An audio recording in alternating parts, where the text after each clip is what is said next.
It is the most famous self-mutilation in history. We all know the story. The mad genius cuts off his entire ear for love. It's dramatic. It's romantic. And it's almost entirely wrong.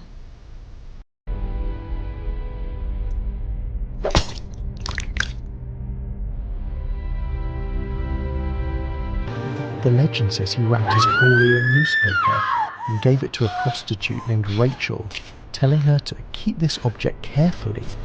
It paints him as a dark romantic hero.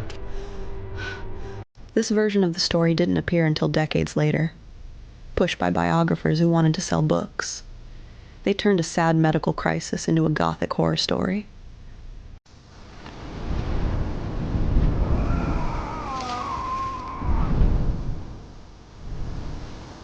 And the truth is sadder.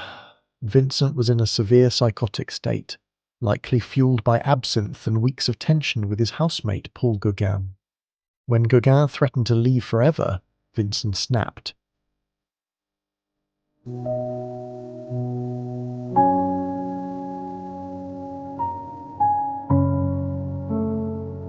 The ear is incredibly vascular. Even a small cut bleeds profusely. He passed out from blood loss and was found the next morning by the police nearly dead.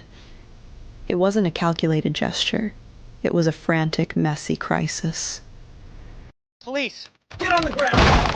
Clear! Wait, medical assistance needed. This is the smoking gun, a drawing by Dr. Felix Ray, the man who actually bandaged the wound.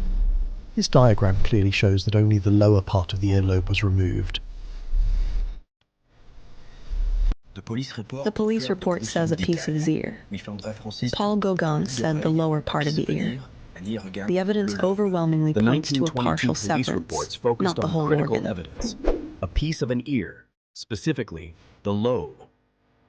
And the girl?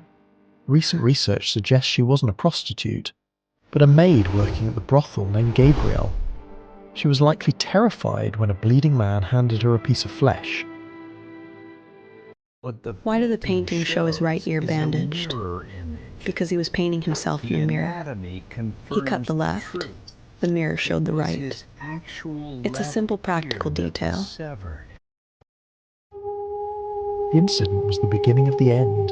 It led to his commitment to the asylum at Saint-Remy, where he would paint his most famous works like Starry Night, while battling terrifying hallucinations.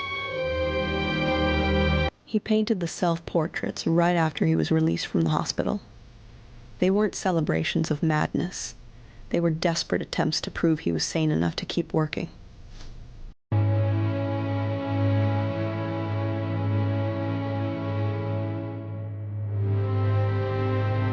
We focus on the blood because it's sensational. But the real miracle isn't that he cut his ear. It's that despite such crippling mental illness, he could still see the world like this.